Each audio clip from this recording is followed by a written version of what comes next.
Get ready. Gachau and Antony, get ready. Power. Nice one. Power champion. Power. Good. Let's go. We have 3 more. Nice one. 3 more time. Kisha champion. Put a hewa. 3 more time.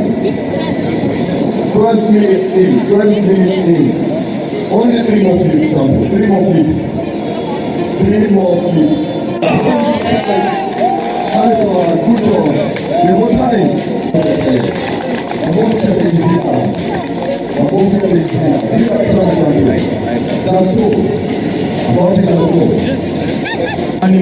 Unaona hiyo mkono?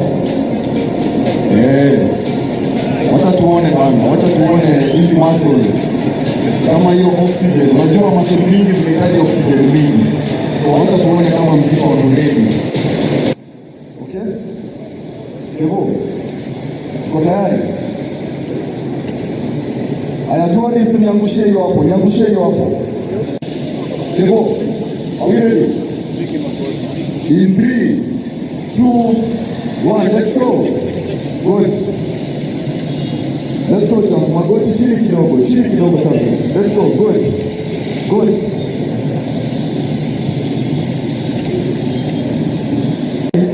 Kuna watu wako nyuma yetu. Tafadhali tu kwa heshima. Roho safi tu tafadhali. Tunaweza enda the other side. Tuko na viti pale, so tafadhali. Yeah. So asanteni sana. Thank you. Jackson twende strong. Let's go champ. Let's go. Let's go champ. Let's go. Kaza master mpaka mwisho. Jackson siachilie taya mpaka mwisho. Let's go. Kuja zaidi yangu Jackson, right Jackson. Hapo sasa twende stage. Zaidi yangu Jackson. Kuja pale yangu Jackson. Let's go champ. Jackson weka power. Tumia mguu. So for more details, make sure you follow page Mr. 001. Jackson. Our current. Jackson. Let's go Jackson. Power. Twende Jackson. Twende ndio unafika. Jackson kaza. Through to afanya event inakuwa successful and going forward tunaweza promise itakuwa even bigger and better. So big to our sponsors, Harriet Botanicals, Healthy Youth, PBS Mall, Party On, Boost Fitness. Ndio watu waone. Songe nyuma tafadhali, kama una record songa hii side yangu. So watu tunaenda na time. Usikubali strong man wa shile master. Usikubali strong. Twende Jackson. Jackson tupatie flick moja hapa. Okay bro, get ready. You guys are next. Jackson twende. Kumbuka Mahindu ndio ina fail ya kwanza. Body inaweza. Push yourself. Let's go champ. Mwanzo kuishi ndio. Vurugu hiyo mechi. Gachau washasema Kelly. Unasemaje master? Umesikia mambo ya mzito? Ni kelele ama unaogopa bro? Hello. Shasemeka. 2. Let's go. Good. Twende champion. Bodybuilders hawana shida ya lunches. Lunches ni kwa napigana. Strong daktari. Sasa gas ndio tutaona aje kama watatoboa. The distance ni 30 meters. All the way to the fire. Let's go Gachau. Let's go champion. Chota hewa. Peni andosa hewa. Tupige turudi Gachau. Let's go. So kwa wale ndio wametujoin. Yeah. So tunashika mkono mbili. Unainua as many reps ama hata hii gorilla hapo. Let's go champ. Let's go champ. All the way and go. All the way. Kaza, good job. Let's go. All the way and go. Twende. Let's go. Tuko na Val. Tuko na Sid. We have Juliet. Anaitwa the fifth Luya Diva. G2 Make sure you go social score on the phone. Antony, play the champion. Let's go Antony. Tufike mwisho. Fikisha hiyo tayari. Usiwachilie master. Let's go. All the way champ. Let's go. Makofi kwa mzito. Mama. Moral. Antony twende tufike. Twende champion. Unahitaji maji bro, uko sawa? Unahitaji maji?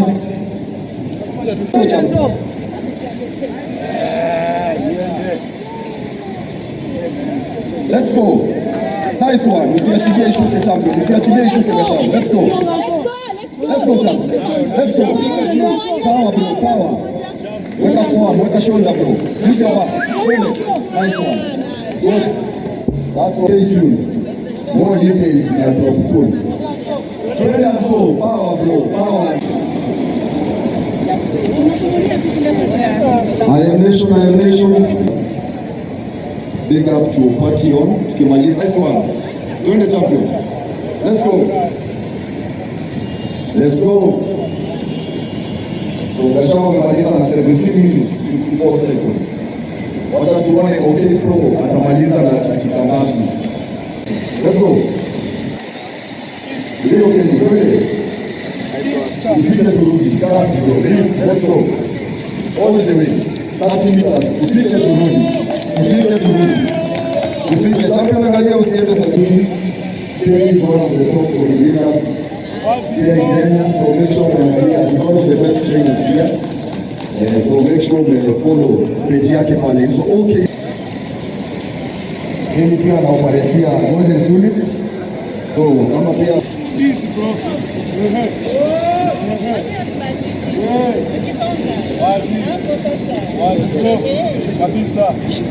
twende Kelly, let's go all the way. 3 minutes in.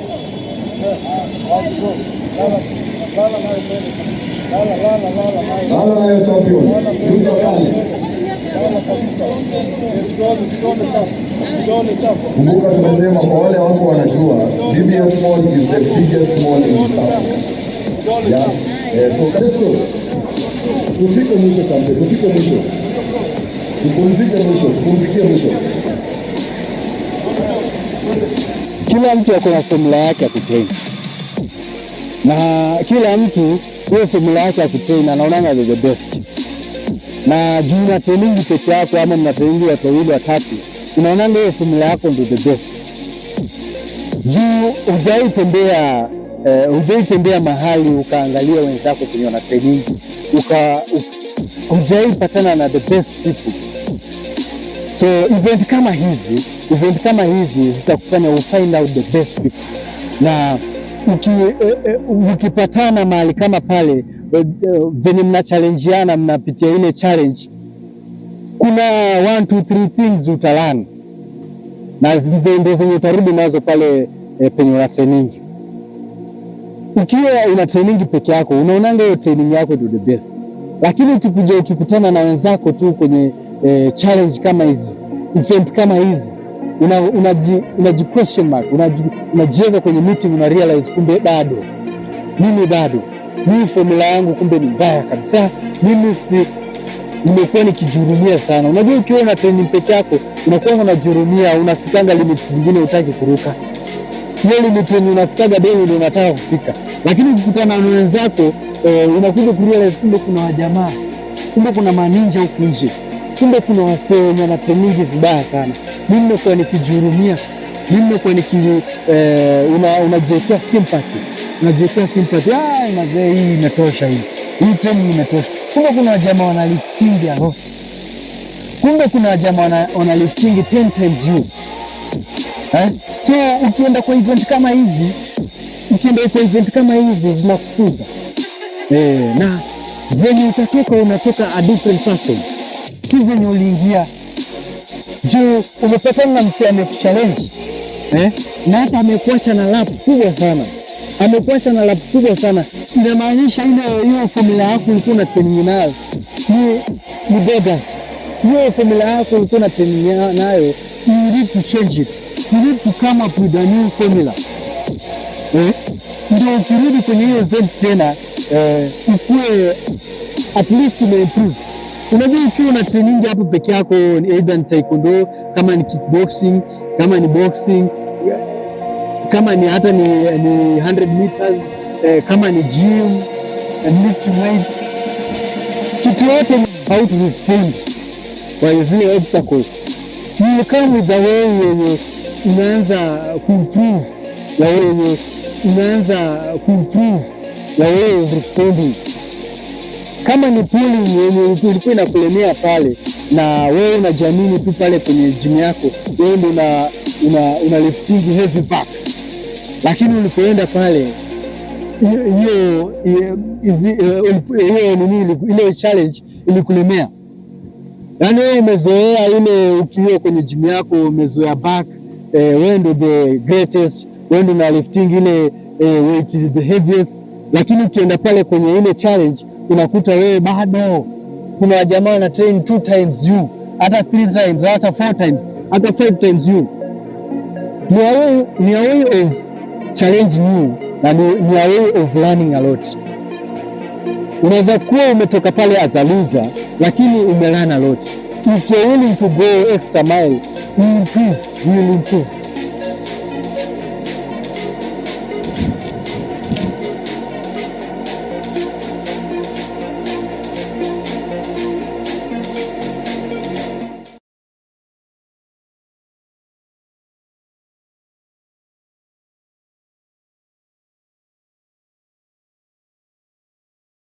Na unajua yule jamaa ni Mrwanda.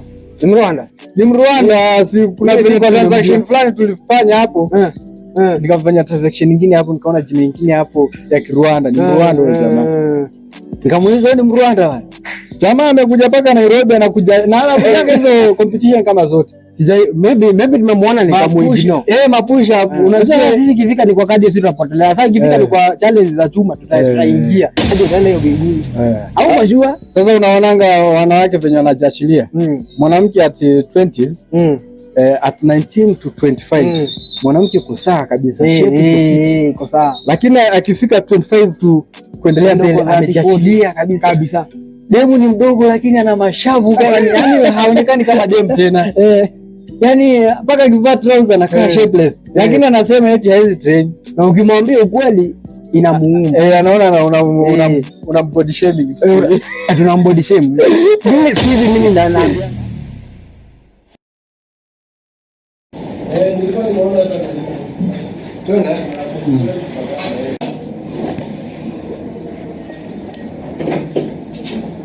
Time to play. So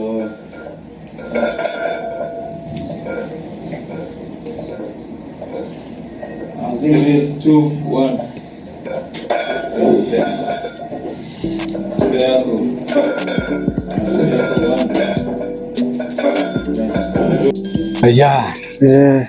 Hiyo nakaa tu watu wanashinda huyu jamaa si alikuwa anapiga chuma. Kwani chuma lakini si mwanangi akijaa. Kwani shida yake ni nini? Mungu pale ni mgonjwa. Kumbe ukiingia pale Nairobi, ukiingia pale Boki Nairobi. Boki Nairobi maana yake kuna venye mnaenda mkisport na change ni nyingine, design nyingine ya train, vitu mingi za kuruka. Ambapo kuna jamaa hapo anainuanga chuma. Aliendaga hiyo training siku moja akapotea. Sijui kwa nini mnaogopaga hiyo training. Mimi ikifika ni hapa kwa kadi. Naye mimi siwezi kudanganya. Hata wenye training nao huko kadi. Wanajiona na wapea kidogo mimi na keti chini. Sijui unajua kuna kuanga na hii myth watu wanasemanga. Ukipiga kadi sana utalose muscle. Jamani, ni utalose muscle. Jamani, ogopaga mbaya sana. Unakuta jamaa amekuja siku moja. Siku ya pili anafunga simu. Unaona mimi by the way siwezi kudanganya. Anasema hata anataka kujua Boki. Lakini ukimwambia mimi nataka nikuje direct tu nifundishe tu mangumi. Lakini unaweza kufundisha mangumi kama hujajifunza nini. Kadi. Unajua sasa hiyo lazima ukue tena na gas of aerobics. Lazima ukue na ile insurance. Ndio maana unaonanga hata watu hawananga gas, watu wabili.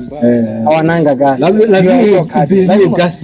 Lazima ubili. Na ndio kukimbia asubuhi, kufanya nini, kuruka kama. Unaona yule jamaa alikuwa anaitwa nani yule jamaa? Jackson, anaitwa Jackson. Yule mbigi. Yule mbigi. Ana mkono mkubwa.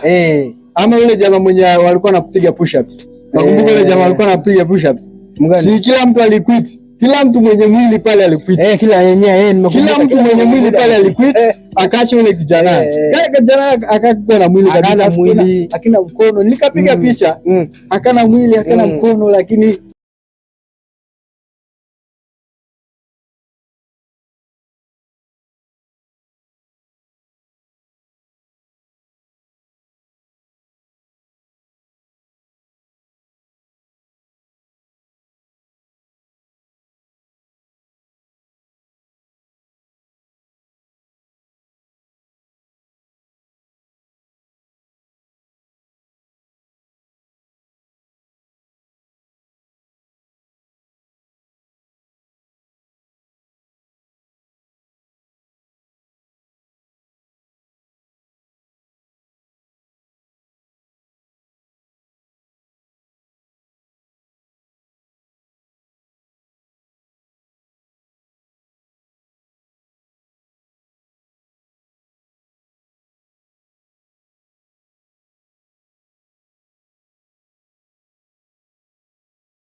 utafute time ya kutrain, lazima utafute time ya kutafuta pesa ya kukusustain. Unaona hizo challenge zote zenye watu wanapitia, kufika kwa ile kitu unataka inakuchukua muda sana, na ikisha kuchukua muda sana unafika mahali mpaka una wish to give up. Unafika mahali mpaka una despair. Yani unaona jamaa hizi issues zinazotokea mpaka msee unamuona ameanza kuchange career. Alikuwa footballer, ameanza kuwa mwizi. Alikuwa a good taekwondo, siku hizi ameanza kuumiza wenzake hapo nyuma. Zote zinaletwa na kutokana na zile challenges za life. Juu most of the time hata sisi wenyewe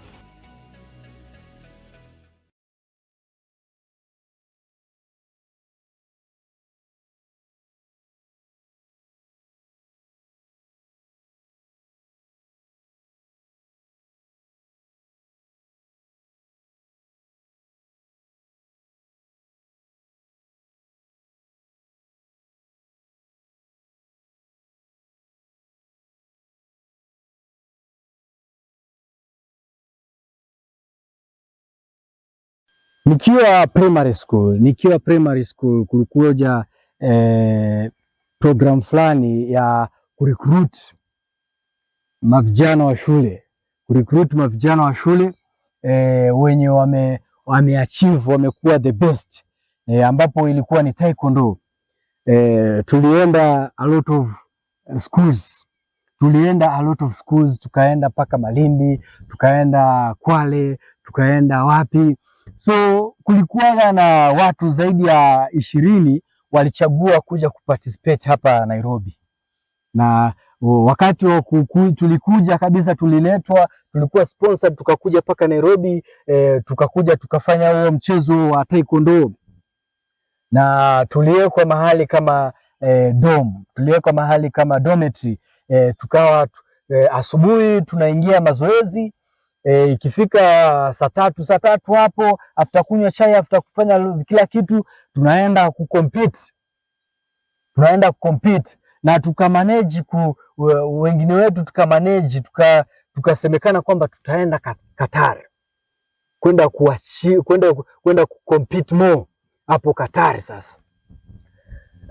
Sasa hiyo time tulipokuwa bado tunangojea kwamba kuna safari ya kuenda Qatar, kulikuja maishu mingi sana.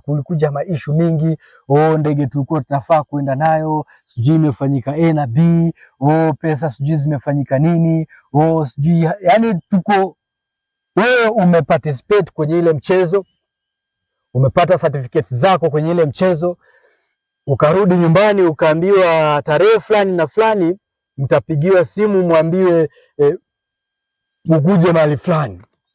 Mkikuja mahali fulani mtapangiwa safari yenu ya kwenda sijui Qatar. Sijui tulikuwa tunafaa tuende Qatar, tulikuwa wadogo sana hiyo time. Na sisi ndio tulikuwa the kings. Tulikuwa wanoma hiyo pande ya coast. Kulikuwa na jamaa kutoka pande ya western. Wote tulipatana hapa Nairobi. Tulipopatana hapa Nairobi tukacompete, wale the best wakachaguliwa, wakawa sasa wataenda safari yao Kenya mzima, wataenda safari yao ya kuelekea sijui Qatar. Unaona sasa hizo issues zilipotokea, hapo ndo niligive up kwa taekwondo. Hapo ndo niligive up, manake hiyo time niligive up, nikaanza kucheza boli. Hizi recent years ndo nilirudi kwenye game, nikaanza kutrain yangu taekwondo, but sasa inaichanganya na boxing kidogo.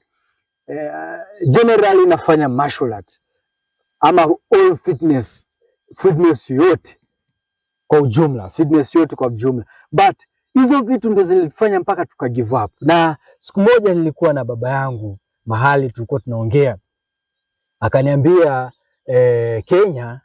Kenya kuna shida mingi, yani kuna corruption mingi katika hizi mchezo hizi game hizi sports. Kuna ukora mwingi ambapo kumaliza itakutake a lot of time.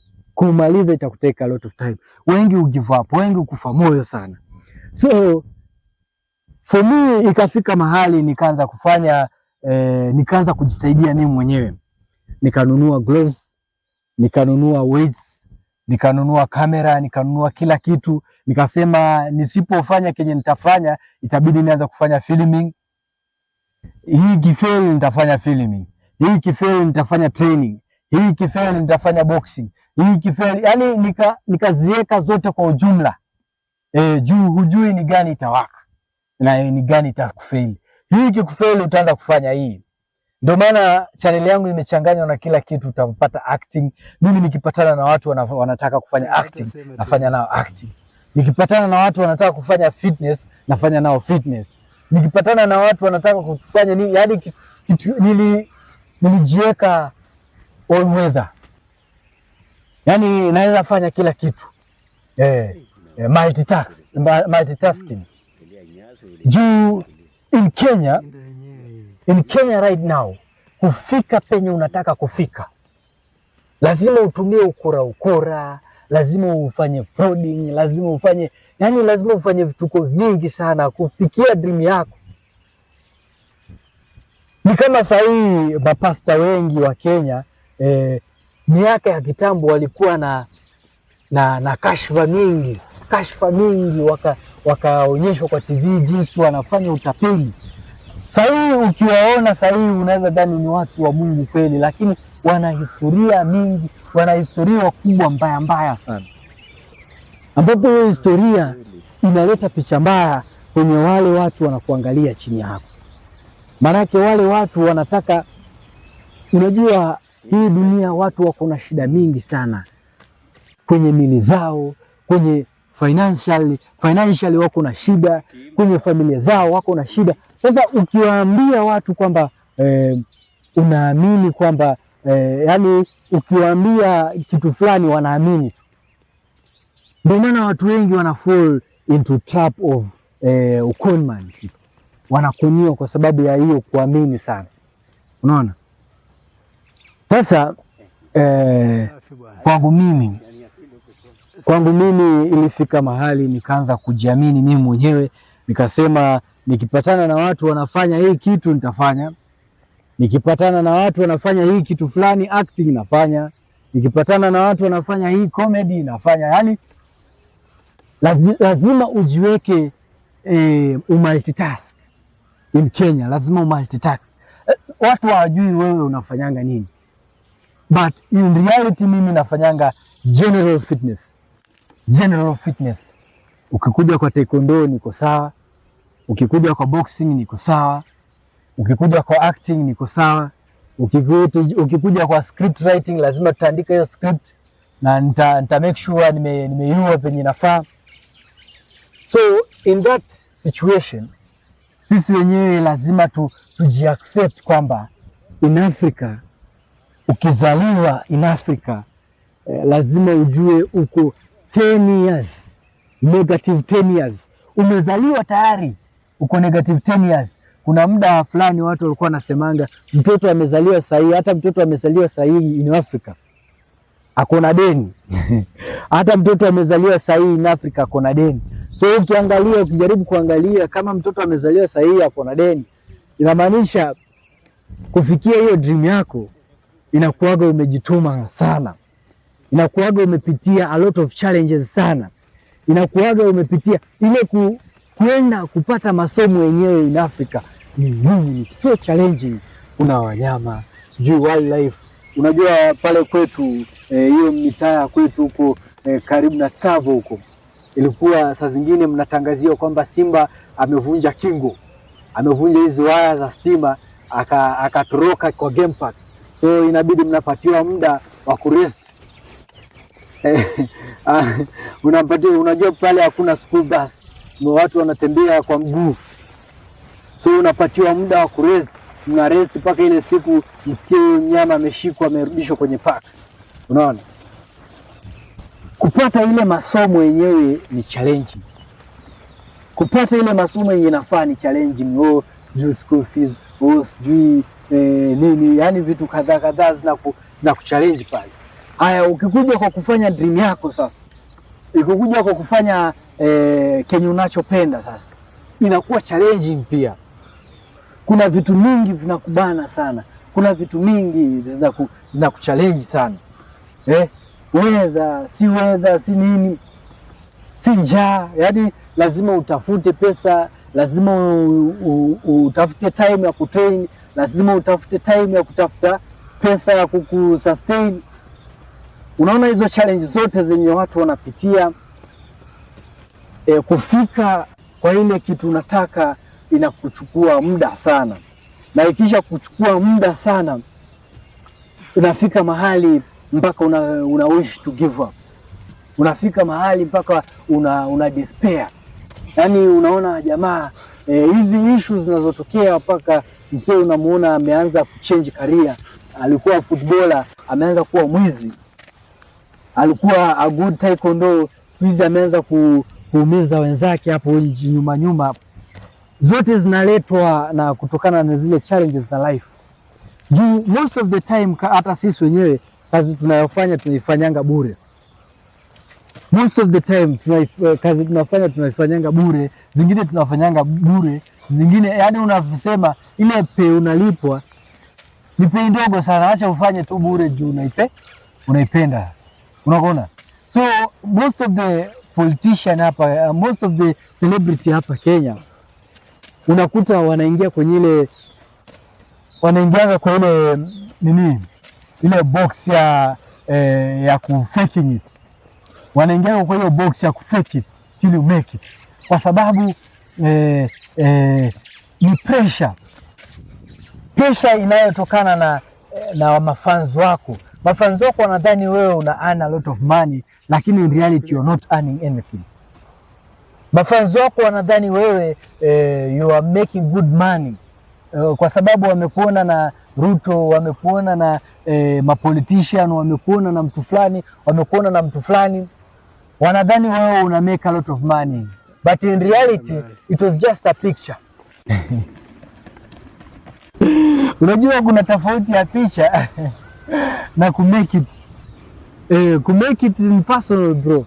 Yaani unaweza piga picha na macelebrity wengi, unaweza piga picha na macelebrity. Hata hao macelebrity wanapitia a lot of challenges in life. Juu sometimes they're not earning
starting with the jab. I'm not seeing any jab.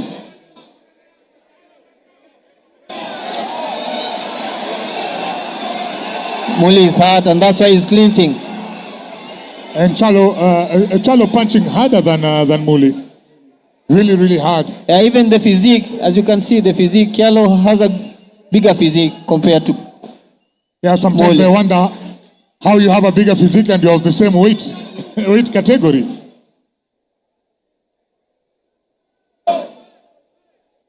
Mully showing some signs of fatigue a bit, and a very good Still left very hook early in from. the bout. Anyway, it's still very early in the bout. We are going for 6 rounds, and this is only the second round. But And Chalo looking stronger. they've started already showing some signs of fatigue, and it's only the second round. You can see. Yeah, you can see the breathing there, and you can tell that this. That's a point deduction from Mully.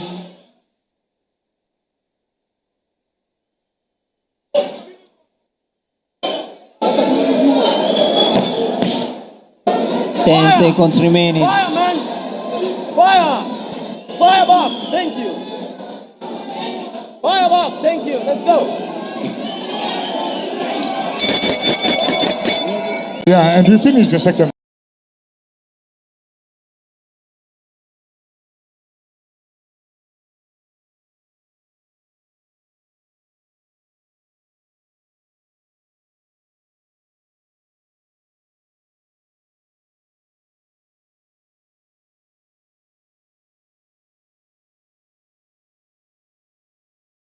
That's 2 rounds. But let's see how it goes. You never know this boxing. Yeah, you know, there's magic in boxing. Boxers come around within a second and the bout is over. So, predicting in the second round where we are going into 6 rounds, it's still very early in the Yeah, game. sure.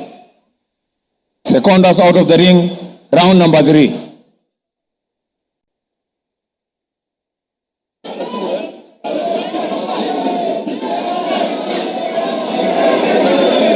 It's a very close fight though. Both boxers look Yeah, so very far close. it's very close. Nothing to predict so far. I can see a jab from Chalo now. Very good counter from Chalo. Yeah, Chalo. Showboating a bit, Mully was changing trying his to get out stance of the way. to southpaw. An uppercut on the left hook from Chalo, still on the southpaw position. A very good jab from Chalo. A very good jab again from Chalo. That was a very good set punch coming in from Chalo. Still going back to southpaw position. Trying to get in with a double jab. But Mully parries it. A side step from Mully, an uppercut which he misses. A very good head movement from Mully. A 1-2 on the left hook from Mully. He's gaining confidence as the rounds progressing. Not as I thought. I think he's growing in confidence as the rounds progress. And right now, he's actually asking questions that he could not ask in the first round. And I can see maybe this bout is going into the 6th round. If you ask me the same thing in the first round, I wouldn't tell you the same. To be sincere with me, I was thinking the fight would go past the 2nd round. But Mully has proven me wrong. Yeah. It's very true because Mully is growing in confidence. Mully trying to put the Philly shell, leaving his head open on the top. Chalo should come up with an overhand right. Or maybe he has weathered the storm already. It was a very difficult start for him. But for now, I think... He's gaining confidence as the rounds progressing. Oh, yes. And he's able to stand his ground right now. And you can see he's becoming more and more of a problem for Chalo as the bout progresses. We are almost in the middle of the fight because this is the 3rd round, and you can see that he's still looking strong, although he's taking quite a myriad of punches right now.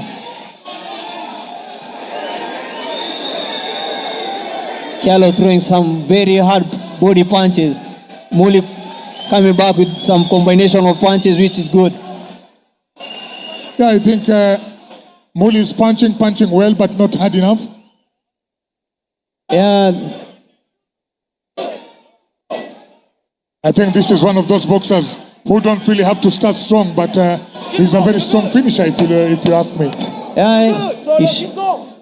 He's gaining confidence as the round progressing. He's one boxer who is going to finish strong, because you can see right now. Chalo is showing some signs of fatigue as well.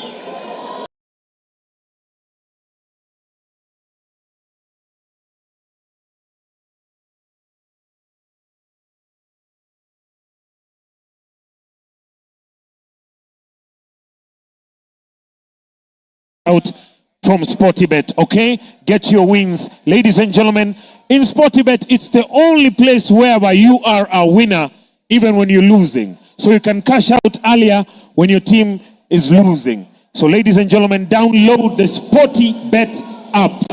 And of course, we are here brought to you by Obina TV Studios. We are live right now. Watch. If you're at home, you can watch us live, all right? So ladies and gentlemen, next round.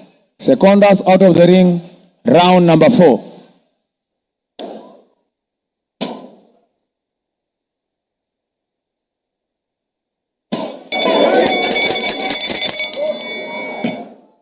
Maybe for those who are watching us at home, Dalmas Chalo is the one with the black and Adidas stripes, while Mully is the one with the blank trunk, the title black trunk. Some very good head movement from Mully. I don't know why I'm not seeing any jab from both boxers. Yeah, it is becoming a very interesting bout here. Remember, Chalo is in black trunks with 3 gold stripes, while Mully is in plain black trunks. And right now,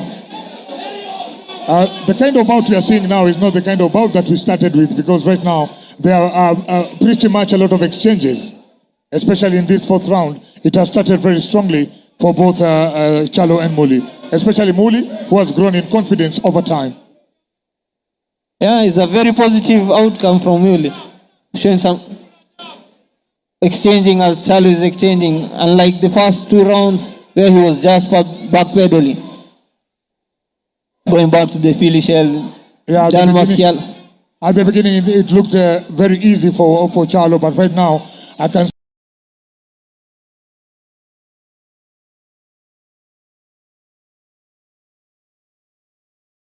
still can see Mully on his feet, and Mully is asking a myriad of questions when it comes to bouting, and he's using his jabs very well. Yeah. The first 3 rounds, I wasn't seeing any jab, but at least right now they are using some jabs. Going to the body on the right on top. Mully's out. Yeah, and Mully's gone down. He's been gotten by one very good hook. That's a very hard right hook. He started with an uppercut and then a right hook, a very hard right hook from Chalo. Yeah, that was a very, very hard right hook coming in from Dalmas Chalo. And you can tell that he's enjoying himself right now. And I think this will be a TKO. This will definitely be a TKO.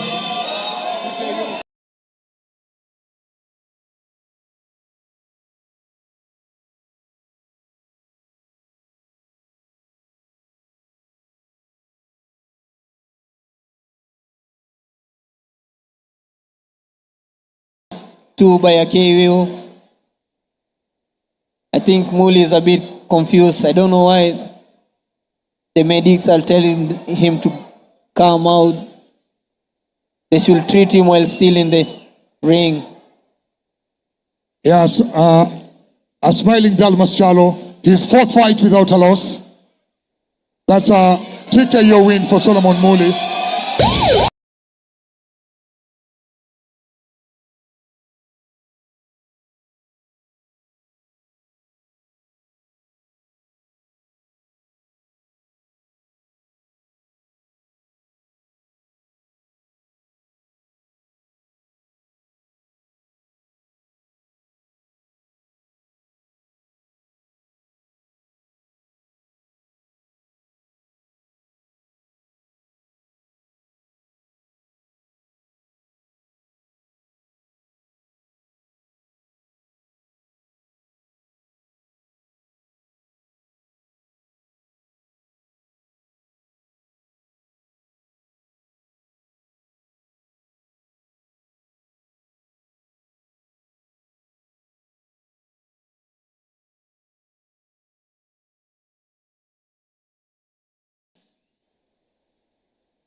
Sportybet.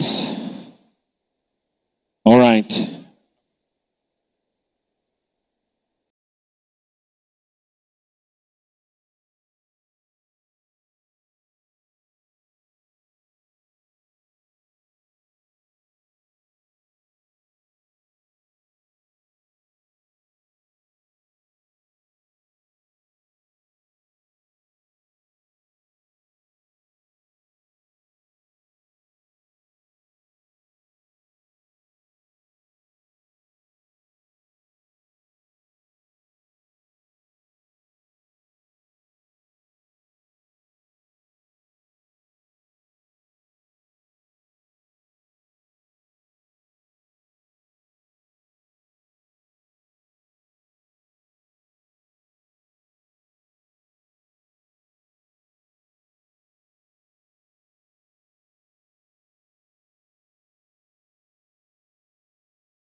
Scheduled for 6 rounds. And of course, on the red corner, we have Chris Milano Otieno. And the blue corner, we have Jacob Mahindu.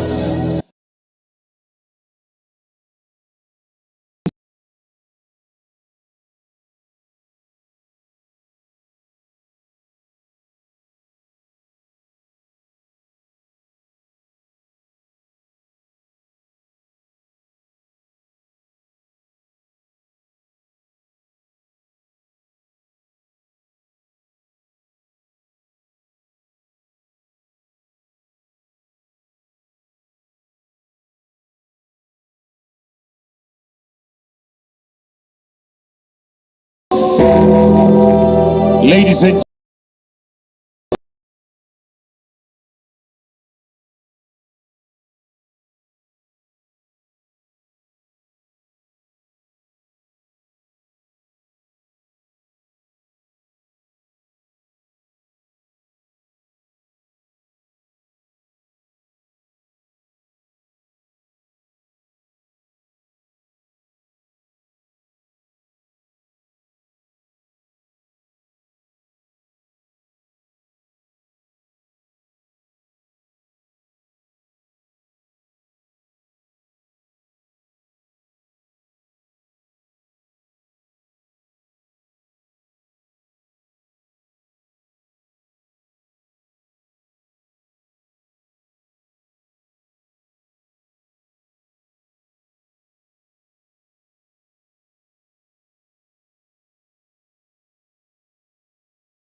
round 1 brought to you by Sportybet.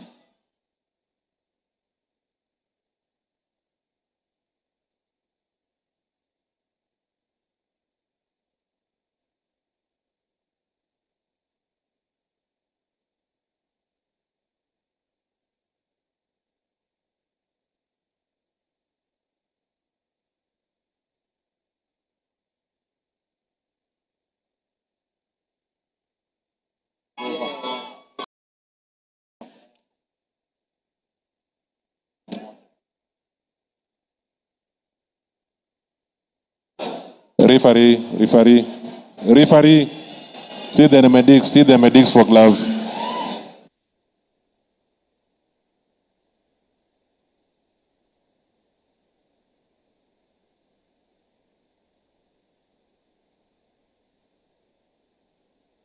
Yes, ladies and gentlemen, remember, Vurugu 2 is proudly brought to you by Obina TV and Sportybet.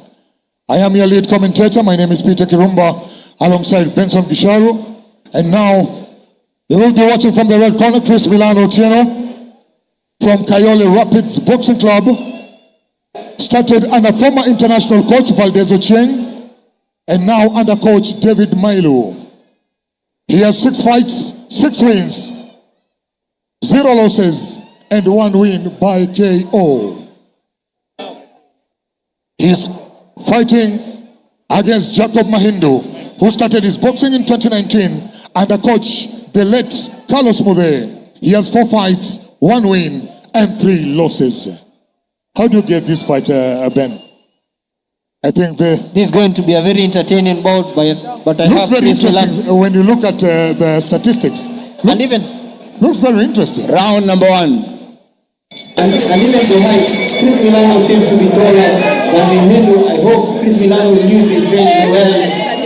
And Mahindu is supposed to put him close, at least close the distance.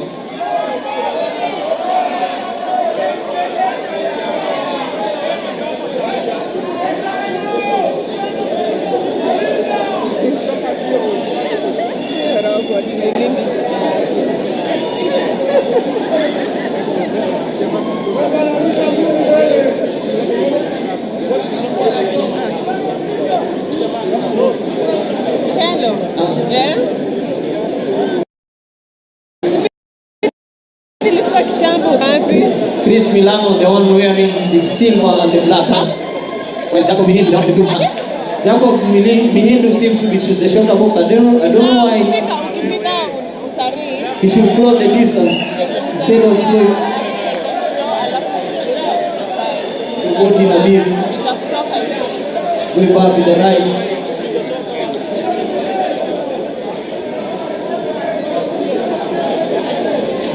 Very good job from Chris. An uppercut on the left from Chris, going to the body. Going to the body again. These are 2 boxers with very big arms, you can see. Yeah, their light exchanges have started so early. An uppercut on the left hook from Chris, which seems to be wobble Jacob. A left hook from Chris again. Yeah, this one is one of those fights that you can't afford to blink. Jab on the left hook from Chris, going to the body and then coming up with the left hook.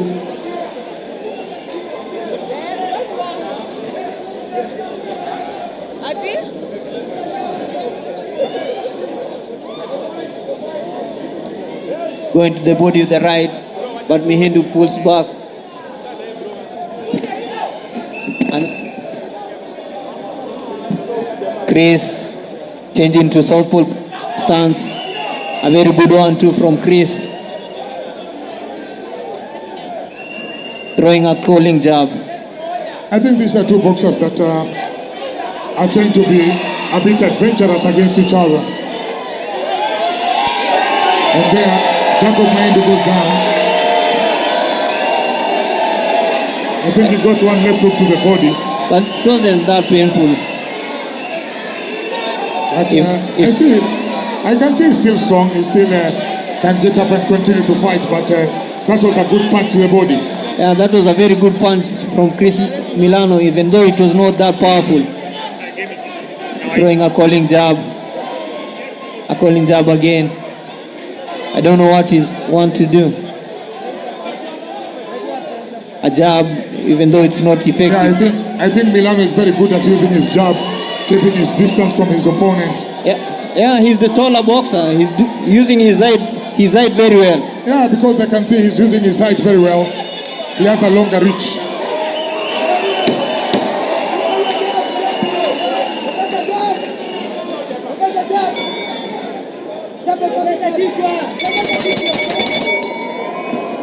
Yeah, I think Milano has a longer reach, using his jab really well, and that is the end of the first round. Yeah, I need to see Jacob Mahindu using his height as well, trying to go in, because you can't box a taller boxer when you're outside. You're supposed to close the distance with some head movements. But I think Milano has used his height very well. He's kept his distance between himself and Mahindu. Yeah, but Mahindu is the one playing backpedaling instead of going in. You see, he's the shorter boxer. He needs to understand that he's the shorter boxer. He needs to get in. Yeah, he needs to get in there. But defensively, Chris Milano is doing very well. Yeah, he's using his jab, he's using his reach, he's keeping his distance, making it very difficult for Mahindu to go in. Yeah, sure, you are right. Secondas out of the ring, round number 2. I hope Secondas out of the ring, round number 2. Because if it continues this way, it continue getting punished. Yeah, and there we have it. This is the second round, and let's wait and see whether whatever we saw in the first round continues in this round. Still both of them sizing each other, because I think the lessons of the first round have not left their system, so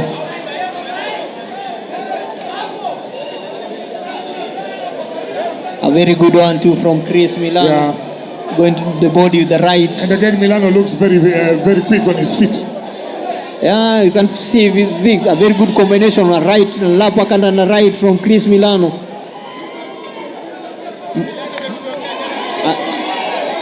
It is becoming a bit easier for Milano to punch and get out, you know? Yeah, because he's the taller boxer.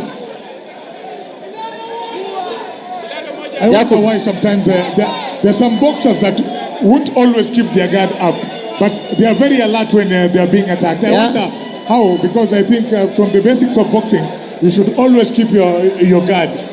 Sometimes you use that at least to lure your opponent, so that when he tries to go the body, you can counter, or if he tries to go the head, you can counter. Yeah, this backpedaling might even cost Jacob Mahindu this bout. Sometimes they might cost you. Going the body with the left, he should come up with the right hook on top. A left, a right from Jacob with misses. A very good right hook from Kiss. But he doesn't have a follow-up. Yeah, but he doesn't have a follow-up. He should follow up. Anytime you score, you need sometimes to... it is always advisable when you score, you follow up and see whether you can put 1 or 2 more jabs in. Yeah. But still, Milano still doing well in this round. Continues where he left the first round. And I can tell, distance and his jab is his biggest... Yeah, he understands his height very well. Exactly.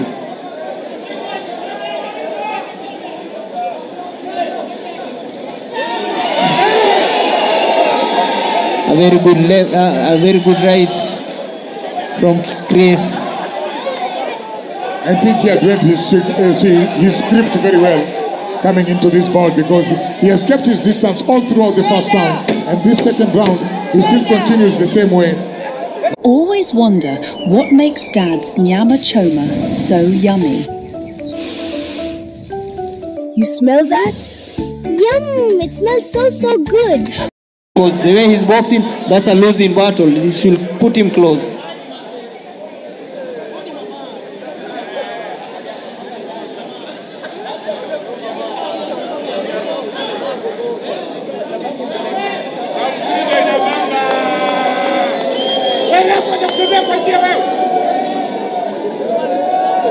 Ladies and gentlemen, end of round 2. Round 3 brought to you by Sportybet.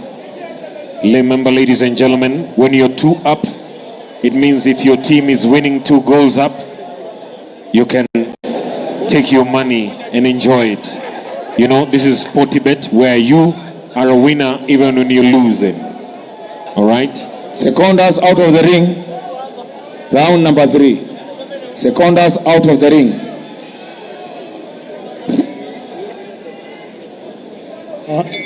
Any positive for Mahindu going into the third round? He should change the strategy. You see the way he finished that third round, the last few seconds of the round, he should start that way. At least take the fight to Chris. Yeah, but this Milano is one boxer who knows very well how to use his height. He's keeping his distance really, really well, using his jab to keep Mahindu away. And he's been effective in the first 2 rounds. Very effective. Yeah, he has some very good punches, even though they are not that effective. But in terms of scoring, he's scoring really well. Jacob showboating a bit. Yeah, I think he got caught as he was going in. Yeah, he got caught as he was going in. You see, that is what he has been afraid of throughout. Getting caught as he's going in. The same thing that has happened to him in this third round. At the same time, at least this time he's trying to go in. He's doing better than he did in the first round. This one is looking better for Mahindu. Although his height is not his biggest advantage. He need to close the distance with some head movement and using angles. Yeah.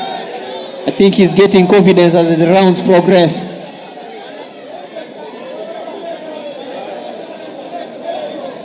Good work from Jacob Mahindu this round.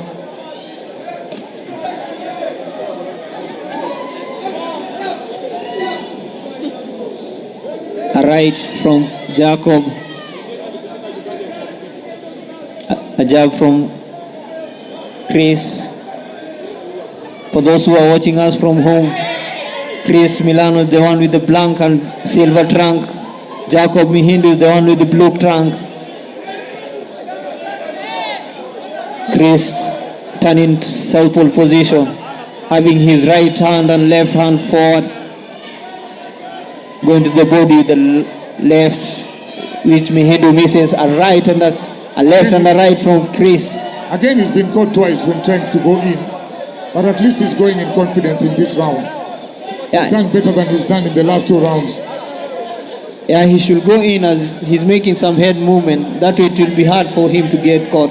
Yeah, because I saw in the first 2 rounds he was afraid of the risk of going in. He was kept at bay by Milano, but right now I can see he's trying to do a punch for punch, pound for pound kind of style, but at the same time it is becoming absolutely risky going in, but he's taking the risk. Yeah, considering his height, he's taking the risk. Taking the risk is worthwhile. Yeah, definitely taking the risk is worthwhile as we finish the 3rd round.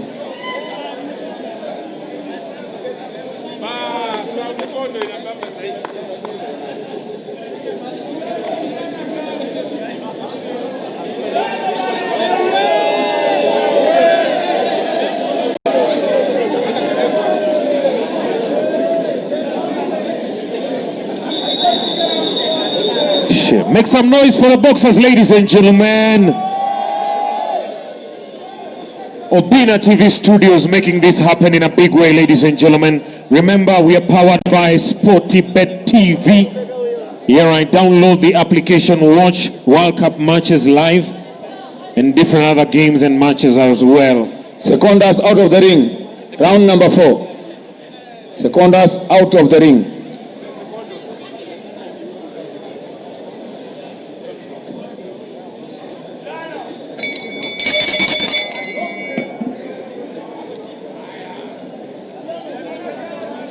I'm just hoping that round number 4 will look much better than round number 3. And these rounds are getting better as they progress. Very good body punch from Chris. Chris Milano, the one with the black and yellow silver trunk. Mahindu on the other hand, the one with the blue trunk. Chris Milano standing at the southpaw position, having his right and left foot forward.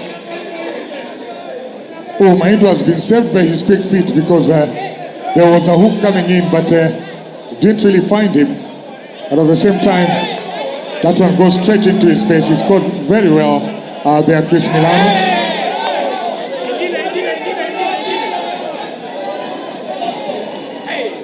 I want to from Chris Milano, and they trip one another as he was going in. He should throw that jab instead of stepping in his foot. I don't know why the referee is not seeing.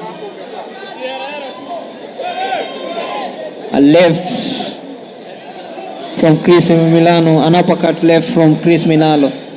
He should throw that jab instead of tapping.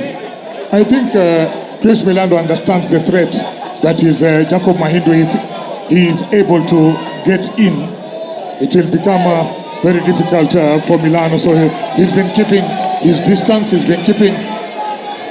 Yeah, he's timing very well. But I think as fatigue continues, then Mahindu is trying to grow in confidence and trying to get in when he's got the chance, because the jabs are not coming as fast as they came in the first few rounds. Yeah, Jacob seems to be gaining confidence as the rounds progressing, which is a very good show. Going to the body, jab going to the side. He should try at least for that jab to get the target.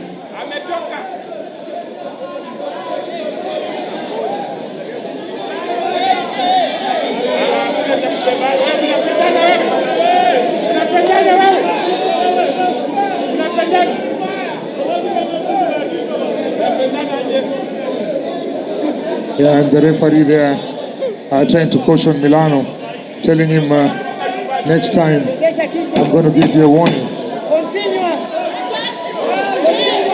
Oh, that was a good combination, although Mahindu's guard was on point.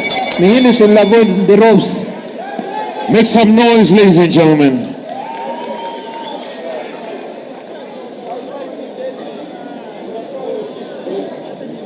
Getting to the next round.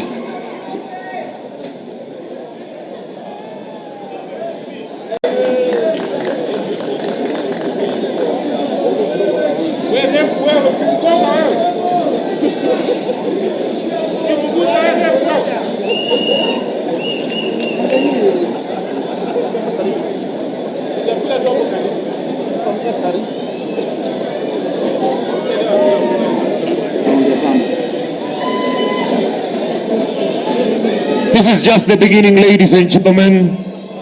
Ndio tunaanza. The night is young. Secondas out of the ring. Round number 5. Secondas. My work is easy because I use ClickUp. Here's how I keep track of all my tasks. I start by brain dumping everything I need to get done in a list view. Next, I set up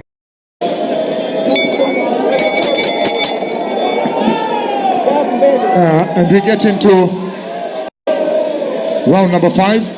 Remember, this is Vurugu 2, brought to you by Obina TV Studios, powered by Sportybet. Chris Milano going to his natural orthodox stance, having his left leg and left hand forward. Some very good combination from Jacob, even though they are not effective. Throwing some rabbit punch a bit.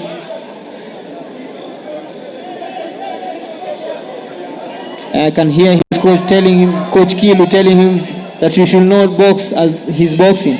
And for a minute there, Mahindu got inside Chris Milano, only he didn't have the space and the power to at least get inside the body and make an impact that is...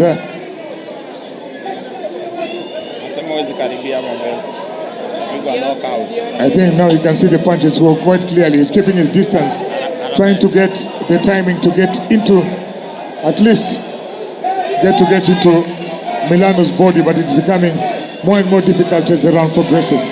Yeah, Milano is using his reach very well, and I can see some confidence from Jacob Mahindu, which is good. Having the better... That was a great combination there by Chris Milano. He seems to be a very good Polish boxer, going to the body with the right, but he misses. He should come up with the left hook. A 1-2 from Jacob.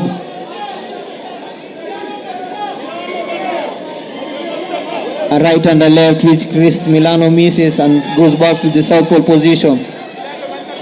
A left and a right and a left from Chris. Going to the body with the right, left. One thing I'm liking about Milano is he really knows how to use his jab to keep himself safe. Yeah, he's the taller boxer. That's why a left and an uppercut right from Chris. Right. Yeah, Chris responding to the right.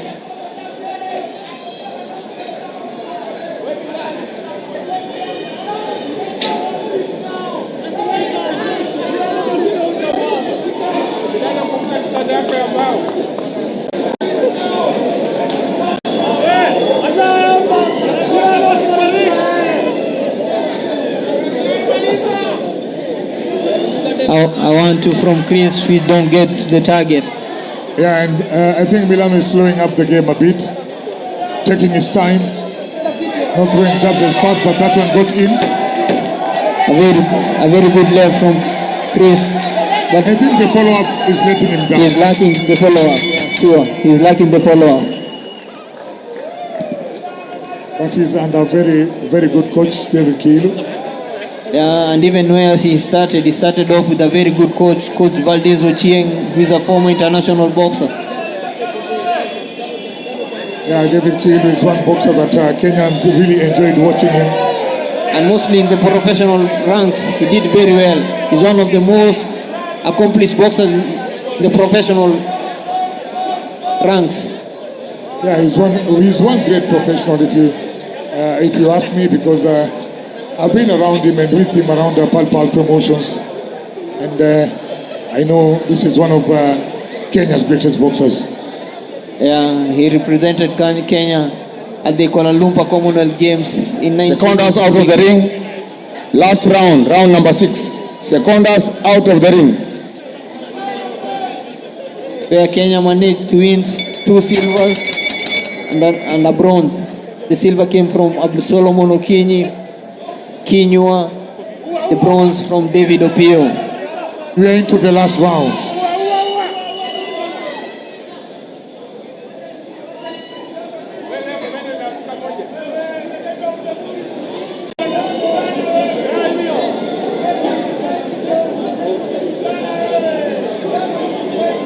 A good 1-2 counter from Chris.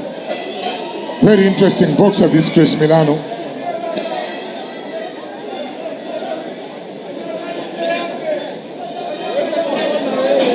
Going to the body with the left.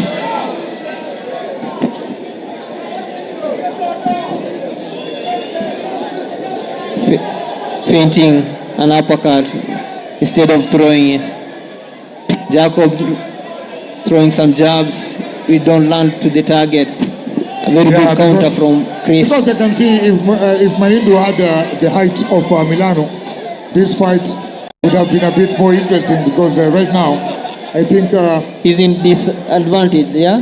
It is a disadvantage for him because of Milano's height. And Milano is using his height very well. Perfectly well. But he should learn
Remember, download the Sportybet app.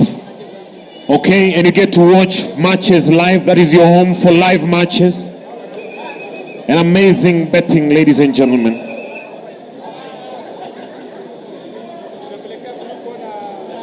All right. So, ladies and gentlemen,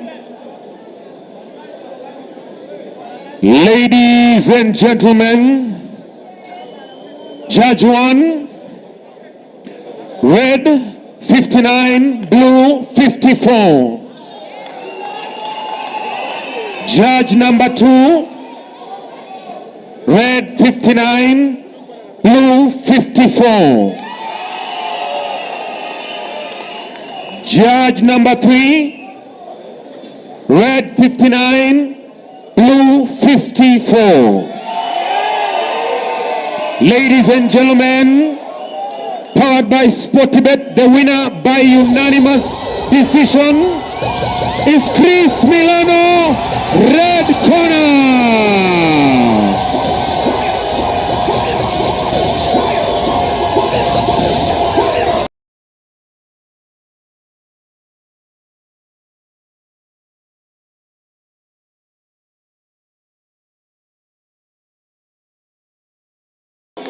Aya. Wapi kelele ya Phil? Oh yeah. By the way, all the boxers, please receive your gift hamper from Sportybet. Technical team for the boxers, please receive the gifts from Sportybet. Sportybet is awarding every single boxer that comes in here with a gift hamper. Ladies and gentlemen, we are here because of Obina TV Studios. So the next fight, are you ready? Are you ready? Ladies and gentlemen,